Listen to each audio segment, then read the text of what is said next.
tem momentos que marcam a nossa vida. Quando faltava cuidado, Santo André ganhou uma nova saúde. Na hora que a renda apertou, o Moeda Verde deu uma força para muita gente. Quando faltava a oportunidade, a Escola de Ouro abriu as portas. O momento do sonho veio com chaves, escritura e emoção. Quando a pandemia chegou, o amor chegou junto e cobriu Santo André de esperança. Momentos fortes de solidariedade, de superação, de alegria. Agora é hora de construir o futuro. E o andreense sabe que pode contar com quem sempre esteve ao seu lado. Prefeitura de Santo André. Em todos os momentos, um cuidado especial com a nossa gente.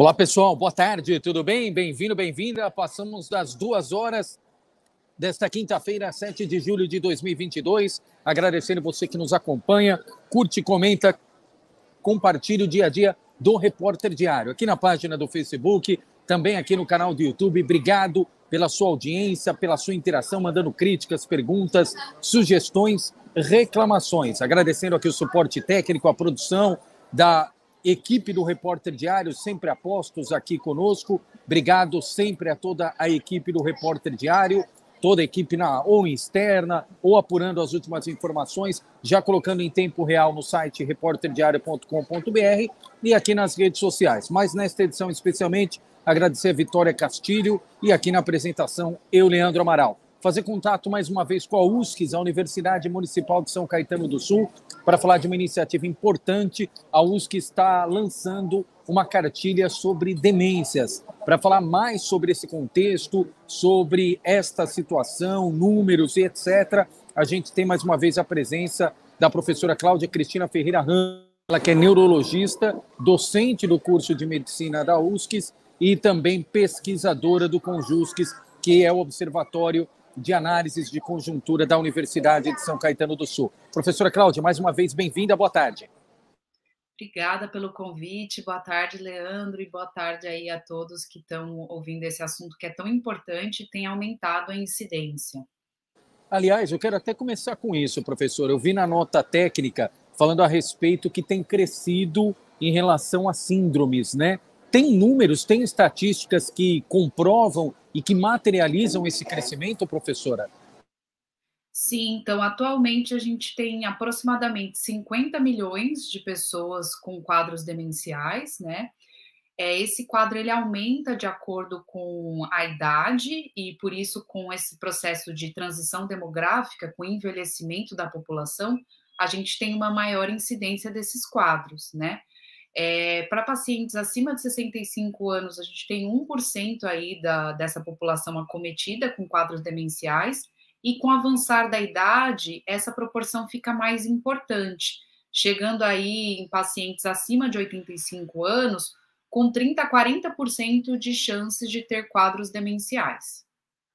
Perfeito. E o que caracteriza, professora? É importante a gente destacar, e até acredito que faça parte também do guia, o que é uma demência, como caracterizá-la? Perfeito. Então, demência é o comprometimento cognitivo associado a uma perda de funcionalidade, que é a dificuldade de executar as tarefas no dia a dia, tá? Como comprometimento cognitivo, a gente tem dificuldade de memória, de raciocínio, cálculo, dificuldade de planejamento. Perfeito. E aí, professora, como é que chegou na necessidade desse guia? Como é que surgiu a iniciativa, a ideia agora materializada de executar, concretizar esse guia? Certo. É muito importante, Leandro, porque esse guia partiu mesmo de uma demanda da população, tá? Então, a gente fez um estudo com os médicos da estratégia de saúde da família e a gente viu a dificuldade de conduzir os quadros de demência na atenção básica, tanto por tempo de consulta, como por falta de experiência de lidar com esse perfil de pacientes. Até na formação médica, a gente tem uma dificuldade mesmo de focar nessa população, né? A gente foca muito em outras áreas, como ginecologia, obstetrícia, pediatria, e agora é que a gente está ampliando o foco para essa população, o estudo da população idosa, e por isso a gente tem essa deficiência em lidar aí com essa população. Então, esse estudo partiu do entendimento de como que funciona a visão do médico na atenção primária, e como que tem lidado, tanto em termos de diagnóstico, como de tratamento, prescrição de medicamentos específicos para os pacientes com quadros demenciais.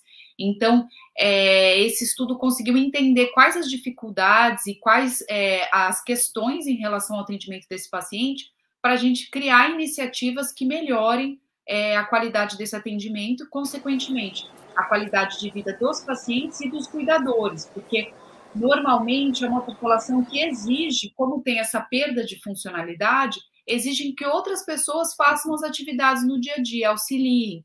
Então, o cuidador também tem um papel fundamental no acompanhamento desses quadros. O que as pessoas vão encontrar nesse guia, professora? Vão encontrar principalmente aí a importância que esse quadro vem ganhando nos últimos tempos, devido ao envelhecimento da população, e os tipos de demência, porque a gente fala muito frequentemente da doença de Alzheimer, que de fato é a causa mais frequente dos quadros demenciais. Mas a gente não pode esquecer que existem outros tipos de demência, por exemplo, demência vascular, demência por corpos de Levy, frontotemporal, e que também tem as causas de demências reversíveis, por uma deficiência de vitamina, por uma dificuldade de funcionamento da tireoide, ou por um quadro infeccioso, e tudo isso precisa ser investigado, porque essas causas são tratáveis e reversíveis. Quanto antes a gente faz o diagnóstico e começa o tratamento, a gente tem menor chance de sofrer alguma sequela desse quadro. Professora, a senhora falou de Alzheimer, né, que hoje é a mais falada. É a mais falada porque tem maior recorrência ou tem alguma outra situação que explica essa atenção maior em relação aos casos de Alzheimer? É a mais falada porque, de fato, é a causa mais comum. Mas é importante, quando a gente está diante aí desse quadro de declínio cognitivo e dificuldade de realizar as atividades do dia a dia, que a gente faça um rastreio para definir outras causas. Até porque a mesma pessoa pode ter mais de uma causa. E aí é importante a gente estar cuidando dos motivos que levam, porque algumas causas são reversíveis, outras a gente consegue estabilizar com tratamento. Então, é importante que seja feita essa investigação. Não é porque tem algum declínio cognitivo que a gente já vai atribuir a doença de Alzheimer e deixar de ver outras questões. Professor, me recordo até em entrevistas anteriores, e a senhora coloca isso novamente na nota técnica da pesquisa da USCS, falando sobre, claro, a expectativa de vida, as pessoas estão envelhecendo mais, vivendo mais, e isso automaticamente pode desencadear uma recorrência maior, síndromes como essas, especialmente depois dos 80, 85 anos. E na nota a senhora coloca que também os tratamentos, os acompanhamentos são de longa duração e que, claro, consequentemente exigem um custo, um investimento maiores. Como é que está hoje a ciência em relação a isso? A tecnologia tem avançado muito nessa questão e esse avanço é só na rede privada ou na rede pública, no SUS também? Então, Leandro, a gente tem muitas possibilidades de tratamento, tá? Atualmente, principalmente com enfoque em melhora da qualidade de vida. Então, a gente consegue controlar muitos sintomas que atrapalham o dia a dia, que até dificulta aí tanto a qualidade de vida do paciente como do cuidador que está presente. Então, sintomas neuropsiquiátricos, de agitação, de psicose, são sintomas que a gente consegue tratar, acompanhar e melhorar essa qualidade de vida. A gente ainda está em estudo em relação a medicações que têm a possibilidade de modificar o curso da doença.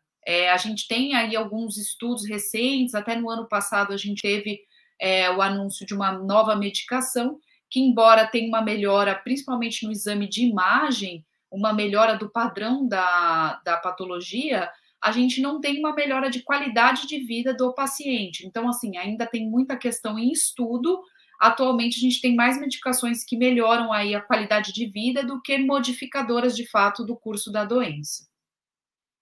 Perfeito. Mas isso tanto no SUS quanto na rede privada, ou não tem jeito? Se você tem um familiar, alguém que passa por isso, você vai ter que pôr a mão no bolso, vai ter que gastar, professora?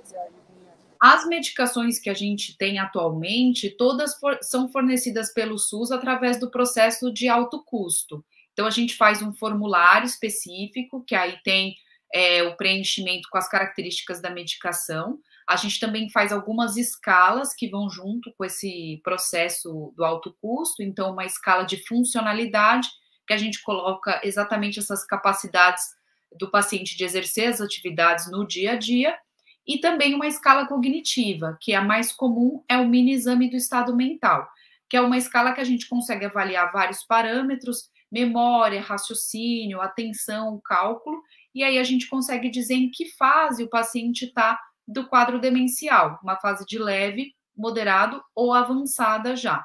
E aí, preenchendo esses formulários, a gente consegue prescrever esse tipo de medicação pelo SUS mesmo.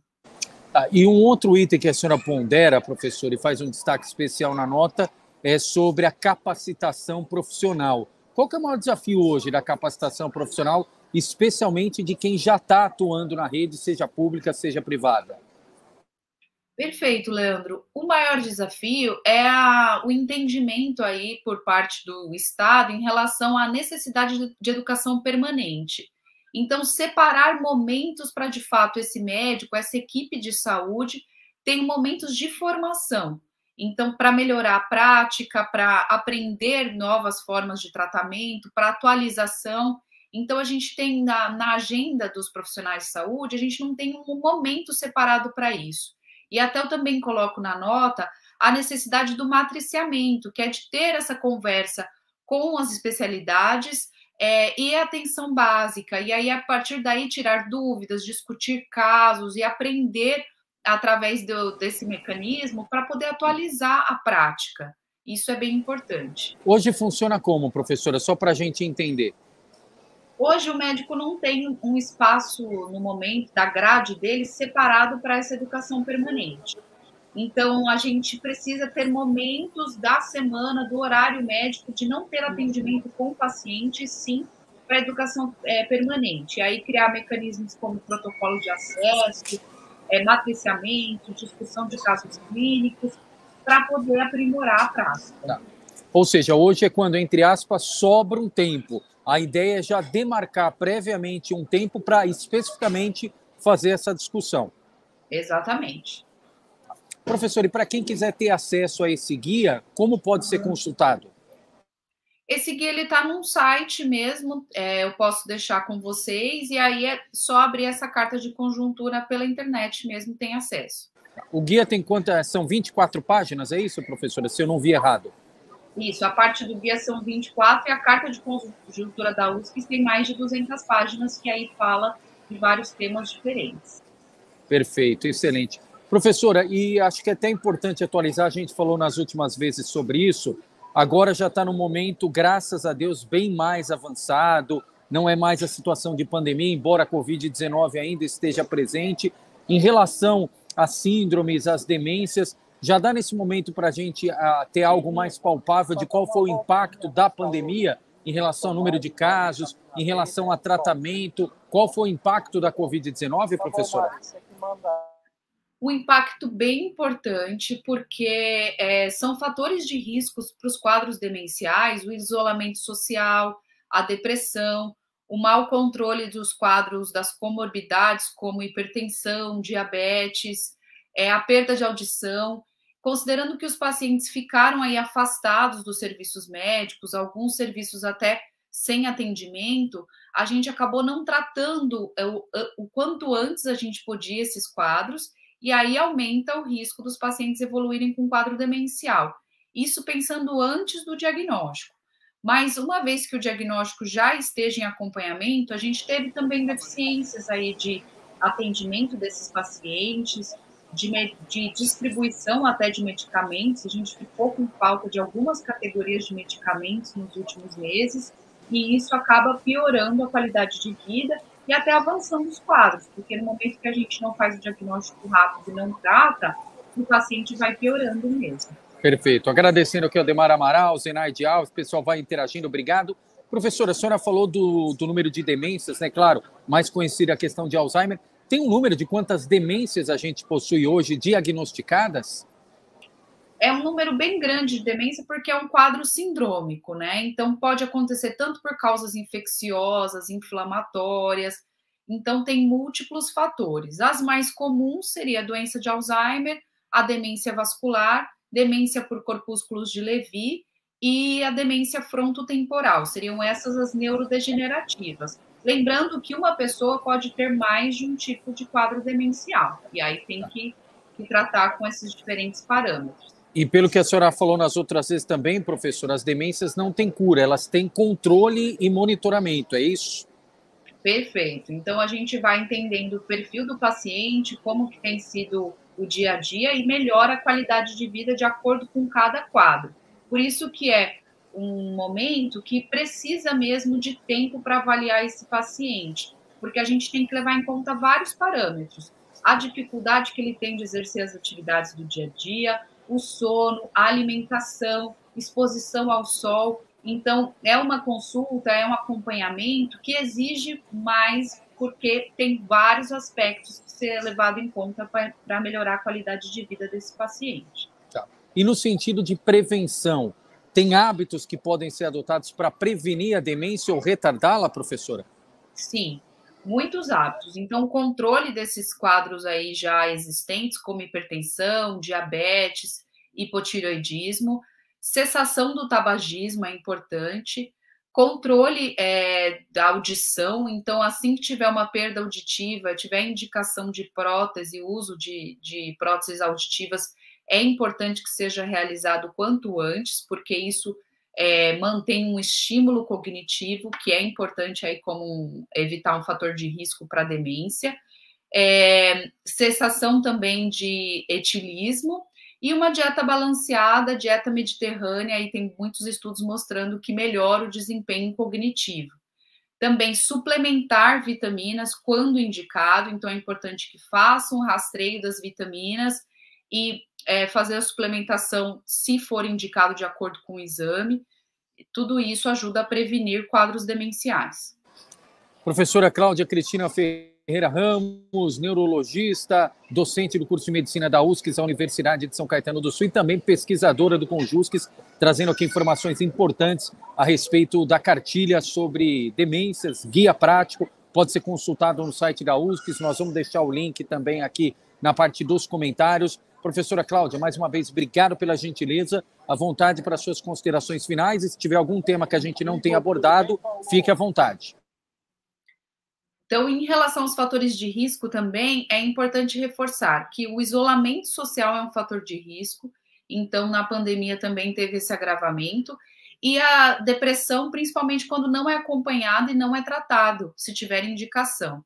Então, em qualquer dessas situações, procurar mesmo ajuda médica, de preferência detalhada, para a gente conseguir fazer essa investigação através de exames cognitivos, exames de imagem, tomografia ou ressonância, e exames laboratoriais para esse rastreio das vitaminas e reposição. Tudo isso acaba protegendo e evitando que as pessoas evoluam. E pode ser feito no SUS também, professora, não é só na rede privada. Com certeza. É para ser feito pelo SUS. E aí a procura é pelo neurologista. Neurologista, pelo SUS a gente tem como porta atenção básica, e aí quando os casos indicados, feito o rastreio, aí são encaminhados para o ambulatório de especialidades. Excelente. Professora Cláudia, mais uma vez, obrigado, bom trabalho, até a próxima. Obrigada a você, até mais.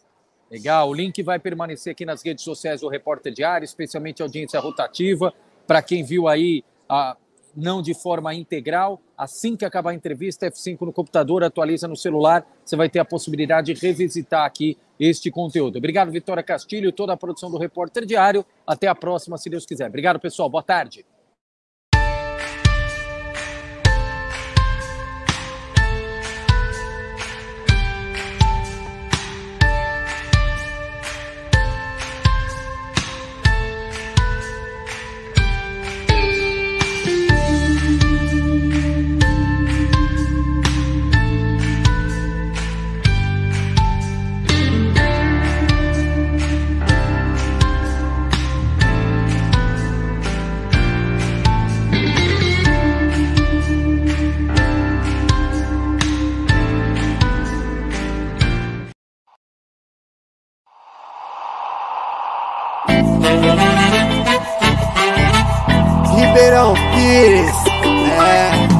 vai segurar. Cidade linda, maravilhosa, cidade turística, quem vem de fora gosta. Quem é daqui já ama e carrega no coração. De quem que eu tô falando, é claro que é Ribeirão. Então, cidade linda, maravilhosa, cidade turística, quem vem de fora gosta. Quem é daqui já ama e carrega no coração. De quem que eu tô falando, é claro que é Ribeirão. Ribeirão Pires, vem conhecer a nossa cidade, vem, vem.